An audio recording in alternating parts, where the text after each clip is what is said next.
So the Detroit Lions rookie minicamp was already here, and it is already over. Detroit Lions rookie minicamp is already over days 1 and 2. Um, and we're gonna be going over part of Detroit's recap from everything, the rookies recap. There were some players from last year's draft that were there, particularly UDFA. I know Kingsley Ekukon was there. I believe somebody else was also there. A couple other players were there as well. I'm trying to think of who. I think Strickland was there, and I think there was somebody else there. I think it was Ekukon, Strickland, and somebody else was there from last year. Um, but this year, they got every notes on every draft pick and some UDFAs as well, so we're going to be going over those players. And then we'll be taking a look at the players that the Lions brought in for a tryout that have not signed yet, that include two big names, in my opinion. So, to start off, the Detroit Lions with Tyleik Williams.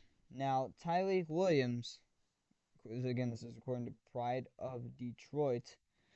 So what they had to say about Tyleik Williams. Tyleik Williams, as pointed out in an earlier article, Williams was quite limited in his time on the field due to a plan laid out by the Lions. A plan laid out by the Lions. This is because they don't want to get hurt. He only participated in a handful of sped-up walkthrough reps before working with a trainer on the hill at the back of the practice field. And what limited action we saw, Williams did stand out because of his size, listed at 334 pounds on the Lions roster. No one else on the field looked even close to matching his size. He did line up at both nose and 3 technique from what I saw. The second heaviest player on our team, I believe now at the defensive tackle position, is Broderick Martin. And he should be a rookie minicamp. Why is Broderick Martin not a rookie minicamp? Is it something to do with like 2023 picks can't be a rookie minicamp? Because he's definitely should. All right. Trying not to get too mad. Tate Ratledge. Most notably, Ratledge was the primary center when the team began practices with full team walkthroughs. It was hard to tell definitely, but I would say he came close to splitting those reps with the undrafted rookie Lee Fatanu, who's no longer on the team during the other half of his time. Ratledge played right guard. Here are the two offensive lineups I noticed during the opening walkthrough. The only time the offensive line did full team work. Left tackle Bryce Benhart, who we brought in for a workout. Leif Fatanu, who is the UDFA center from Arizona State, who we already released. Tate Ratledge, center. Miles Frazier, right guard, and right tackle Mason Miller, who is the UDFA from North Dakota State. Team 2, Bryce Benhart, again, guy we brought in for a workout. Kingsley Ekukon, our center, UDFA center from Florida last year. Lee Fatanu, no longer on the team from Arizona State. Ratledge at right guard, and then Miles Frazier at right tackle. Again, Frazier could kick out tackle, he's more of a guard, though. TeSlaa. While TeSlaa did get some work in the slot, the highly majority of his playing time was spent on the outside during Friday's practice. During walkthroughs, the Lions did not throw the ball, but he was heavily featured when Detroit went to 7-on-7 drills. In fact, all three of the first passes at practice went to him, with the rookie catching 2. The first catch was a nice adjustment from TeSlaa, coming back on a ball that was thrown back shoulder on the sidelines. On the other, he cleanly beat the cornerback on an out route where he took a stab inside that slowed the corner down. The one incomplete pass was broken up by the defender, although there was a pretty clear jersey tug during TeSlaa's break. What was most interesting was how the Lions changed him defensively. For most of practice, they lined up 6-year NFL veteran Duke Shelley, who we brought in for a visit, who was one of the two big names that we brought in for a visit, in my opinion, that we did not sign, opposite him. And it's clear the Lions coaching staff wanted him to play press man coverage on TeSlaa, something he didn't deal with much at college. It was a strong start to practice for TeSlaa, but it was overall an up and down day for him.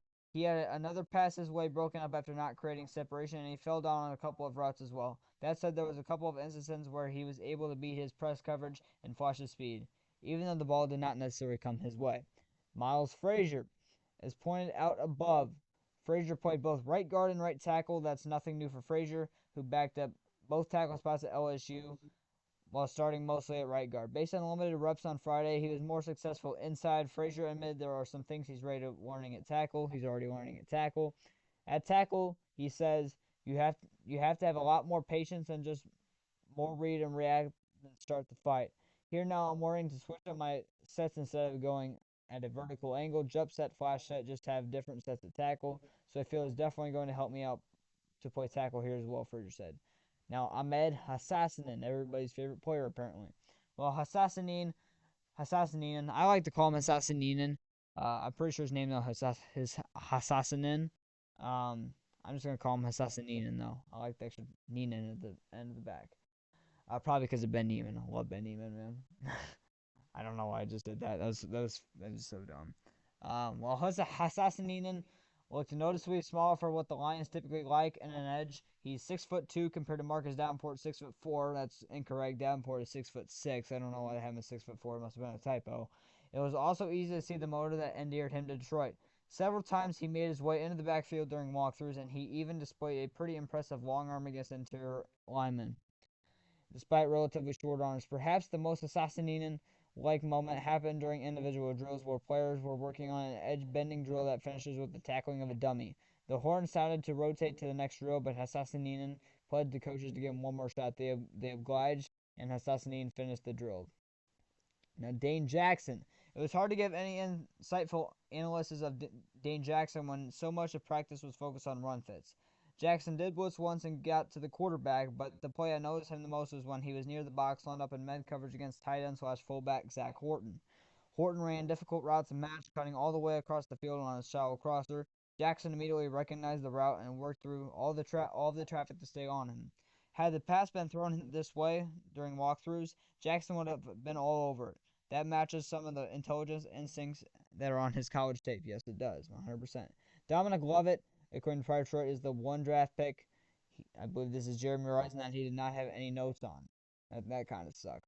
Now, this is UDFA standouts that he had from rookie minicamp. Other standouts.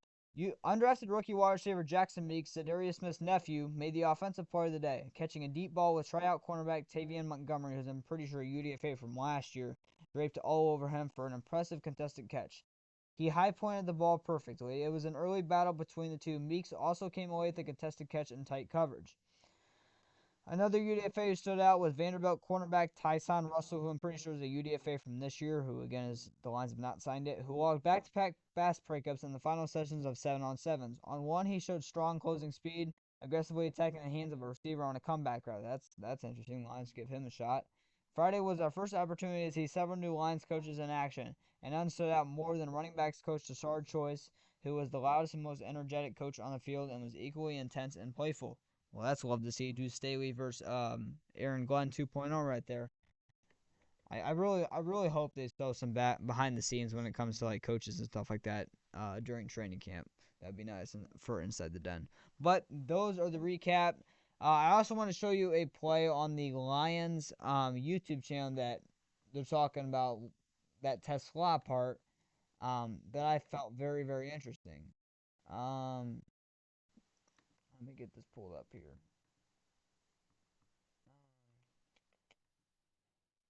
Okay, YouTube. But it was a fantastic catch by TeSlaa. Hopefully, I don't get copyright for this. I probably will, just because that's how strict the NFL was. But hey, it's worth a shot, right? It was such a good play as well. I love the play. No, not that. I don't know why it does that. It brings you. You click on a short, and then it brings you to a completely different short. I hate when YouTube does that. All right, here we go. This is the Lions YouTube channel, but it is a fantastic, fantastic play. So here we go. So TeSlaa is running. This is on Gavin Holmes, the UDFA cornerback from Texas. TeSlaa makes the cut.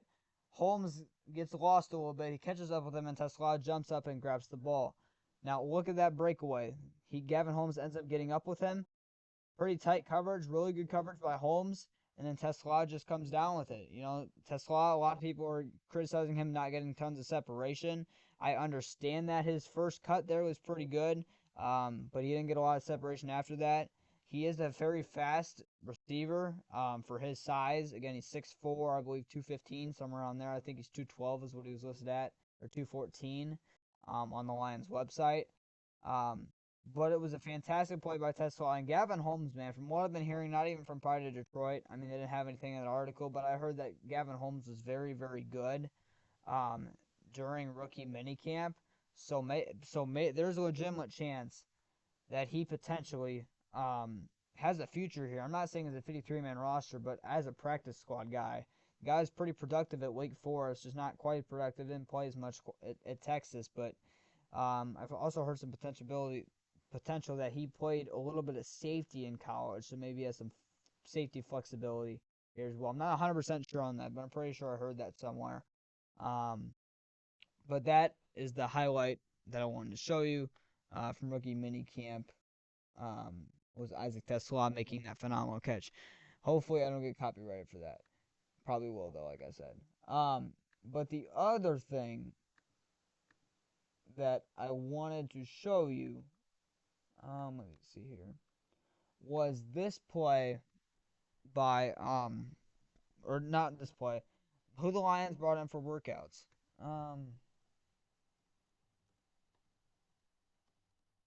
Lions tryouts for rookie minicamp. I usually have this stuff pulled up for the most part, but when I think of stuff off the top of my head, it makes these videos longer. I don't even know why I do this.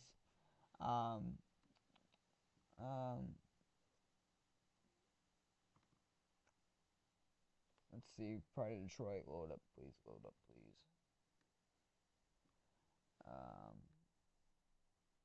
It's not pulling up. If I can't, I might not be able to pull it up. I don't know if there's a website out there. Oh,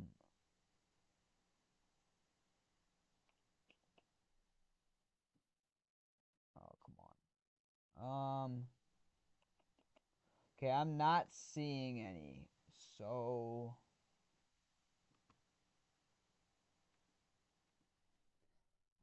one more time here. Lions tryouts from rookie minicamp.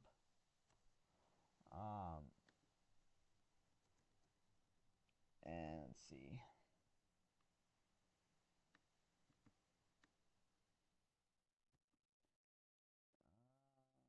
No, I cannot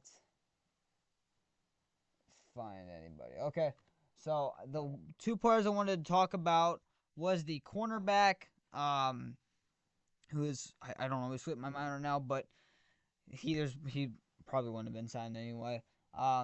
But the Lions also brought in, I think it was Duke Shelley. Yeah, it was Duke Shelley. So I mean, I don't want to go ahead and look at Duke Shelley, but Duke Shelley, veteran, former I believe 6th-round pick. He was very good backup cornerback. He could be a very interesting. But the guy I want to talk about is Trevis Gipson. Trevis Gipson was a former Bears defensive end. He had 7 sacks, I believe, back in 2022.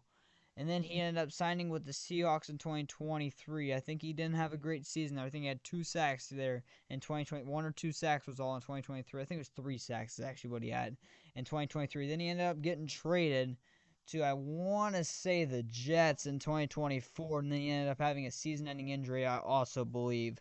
Or something happened. He either got released, didn't make the team, or he ended up with a season-ending injury. I'm pretty sure it was a season-ending injury, though. So he didn't play at all last year. But it is a very, very interesting tryout. I hope the Lions end up signing him on the younger side for the defensive ends who are still available. He's not even 28 years old. And that might seem like a lot to some people, like in terms of age, but he is, for you look at the defensive end market, the average age of every defensive end that's available right now is about the average age of 31. That's how old this defensive end market is. It's good still, but the players are extremely, extremely old. So he's on the younger side. So I hope the Lions end up bringing him in. I wouldn't mind if they brought in Duke Shelley either. In terms of any other guys, not any other guys that stood out that we did not sign. Malik Taylor and Raekwon Williams are the only other 2 ones I was going to talk about, but the Lions did end up signing them. So I already talked about them in that video. So in the, UDFA video is what it was. So look that if you want to go hear me talk about them. But one Pride Go Lions. That is the rookie minicamp day 1, day 2 takeaways, and the only video of the takeaways because those were the only days they had them. So one Pride Go Lions. I'm so ready for the season, man. It's only 2.5 months away that they're recording this video. I'm so ready, man. I'm so ready. Football is finally getting back into it. I had to take a little bit of a break after what Brad Holmes did to me during the draft, not addressing the defensive end position. But I'm somewhat getting back into it, man. Hey, if the Lions can somehow sign Zadarius Smith back and get somebody else, I don't care what Brad Holmes did during the draft. Fine, do not care. All I want is Zadarius Smith back. Please catch it all. We'll her back, Detroit. One Pride Go Lions.